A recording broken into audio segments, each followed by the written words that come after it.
Hi, welcome to 2020 Tasty Treats with GourmetQuilter. We're having a lot of fun just at the moment with some applique, along with a lot of other things that are happening too this year. So we're making some tree appliques. So we've got 20 different trees to make, and we are already up to, this is number 12 here. So we're working on number 13 this time, so this forest is definitely increasing. This is a diagram of all the trees that we're going to be making by the time we've finished. If you've already signed up with GourmetQuilter on the website for the Tasty Treats tree applique, you'll have a pattern like this. So this time, and we've got a diagram of the finished block on the page there.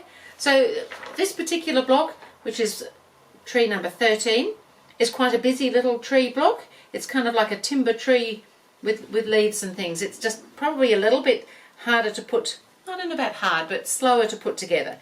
So there's quite a few leaves to cut out, all the shapes and things that are there to trace.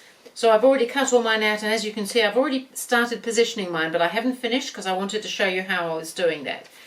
So on the pattern you'll find that there's various markings for positioning of your branches and your leaves on the branches and things like that, just so that you can get the positioning correct. So on the main trunk that comes up, which actually goes on after you've done all the branches, and they go on after the leaves are in position. So this is what makes it a little bit tricky, but it's not so bad.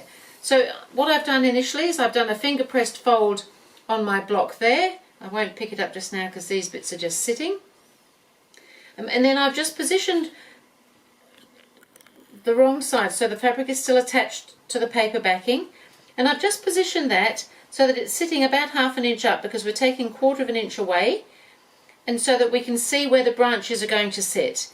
So I think that's pretty good. And so on that centre fold that we've finger pressed on the background fabric, I've just made a little mark where the branches will go so that we can see that. And then on the branches themselves, also on the pattern, there's little markings where the leaves will sit and a centre mark. So what I'm suggesting is that we just draw a little bit of a line. I'll take that out of the way for the moment. Just draw a little bit of a line. So if the branch lines up there, this is the centre mark which lines up with our dot there. So if we just draw a line the length of the branch, just lightly, this is going to be covered up, so it's not really a big problem. And then we can make little marks with our pencil again where the leaves are going to sit. Certainly just somewhere that you know where to put them on your mark. So I'm not sure if you can see it, but on this shorter one I've just left the marks there.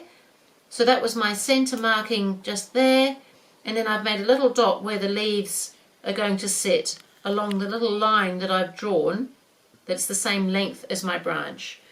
And so then I can, from there, it's all pretty plain sailing, because then I can put my leaf, because they're double leaves, where those little dots are, so that I know that they're lining up across and they're also the right distance apart so that everything will fit.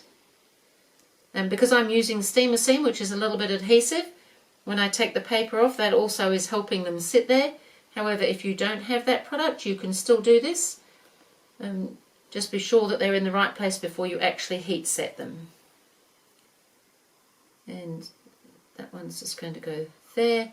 So I think that's all looking pretty good. The branches get shorter as we go up. So these are not ironed yet, they're just sitting there. Because we want the branches down before we put the main central trunk on. And then we can position this over the top, and hopefully you can see the centre, because the centre should sit on that centre fold line that we've done on the background, and the same on this one. You could even mark the centre on the front of the fabric of these if that helped, because it will be covered up by the trunk. And this one comes along here. So they're all looking pretty good, but I don't want to iron anything just yet, just to make sure. Then I can put the central trunk on. So this one's all about positioning. The stitching and everything will be relatively easy once you've got everything positioned. So we're coming up this centre fold line with our trunk. We're coming up about ½ inch from the lower edge here, and so far things are looking pretty good. And then we've got our little dots on the ends over here, and they just go from larger to smaller, but a larger one still goes on top. So they're all numbered accordingly, so you'll know that that's the case, that these two are the same. No, this is the top one, this is number 14, goes on top.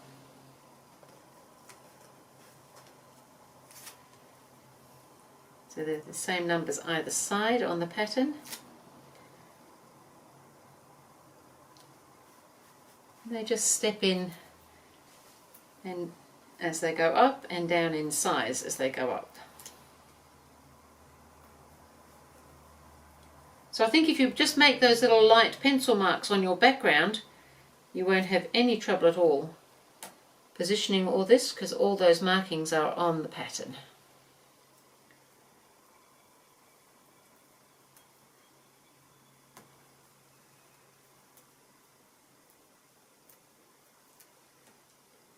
And that goes on there, and I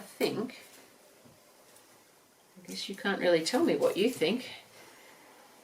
I think that's looking pretty good. So I'm going to go ahead and I'm going to iron those in place. I know I've got enough room for my seam allowance all the way around.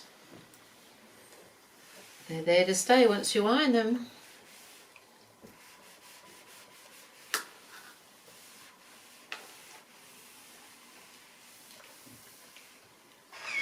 And then I'm going to be free motion applique stitching them, so just a straight stitch near the edge of the appliques. I'm using a stabilizer because I'm free motioning. I'm using just a lightweight cotton batting as my stabilizer. There are other stabilizers that you can use, but this is what I've chosen. I like doing it this way, and you have to be really careful when I'm working with white, or you get coloured threads in between, which we don't want because they show. So that just pressing the two bits together just helps hold it so that it'll just sit nicely when I'm doing the stitching. So I'm going to take it to the sewing machine now and do the applique stitching. And really, we've done the hard bit, positioning everything, because now we can just do all the stitching in one go all the way around. We'll just I'll start down here and we'll come up the trunk and we'll just go over that little bit where the branch is and then back again and then onto the branch, then onto the leaves. But we'll come past first and then back onto the leaf, back into there where we came up to and along. So you'll probably be able to see me doing that. So I'll do some of that to show you. And we can go all the way round the whole tree in one go, doing it that way. So I'm just starting here.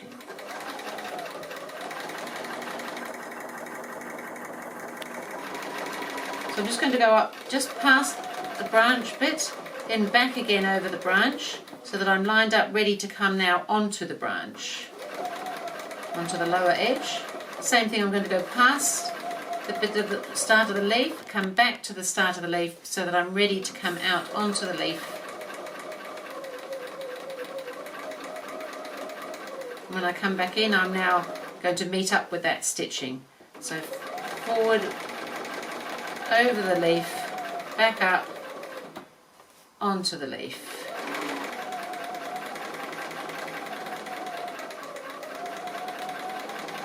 Back onto the branch. So it's that same technique all the way. So I'll keep going and go around the circle as well and start coming back the other side so that you can just see, and then I'll get the whole thing done, I think. Just coming onto this circle.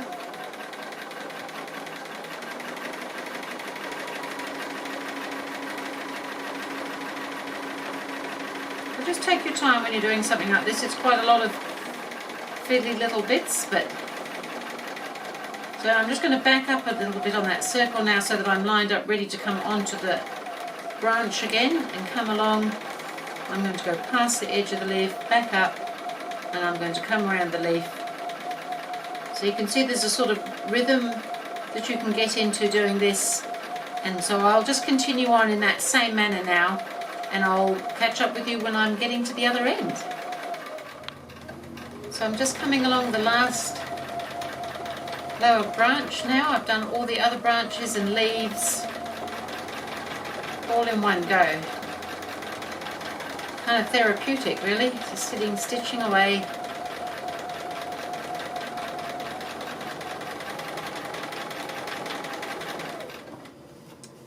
And just go down back to where I started.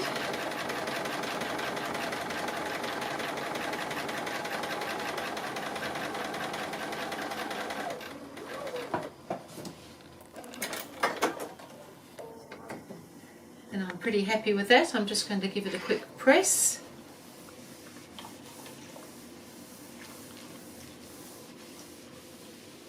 There's always one tree in the neighbourhood that's just a little bit more demanding than others, I've discovered. So this is my slightly more demanding tree in the neighbourhood. You can see on the back how I've done all the stitching. It all looks pretty reasonable to me. So I'm happy with that tree. It was well worth the effort. So I'm going to pop it up here in our forest, and that completes this next row of trees in the forest. So we've done the first row and the middle row. There's just one more row to go. The forest is looking pretty good. So that was tree number 13, and please go to GourmetQuilter.com for some more information if you'd like some. Otherwise, I will see you again for tree number 14.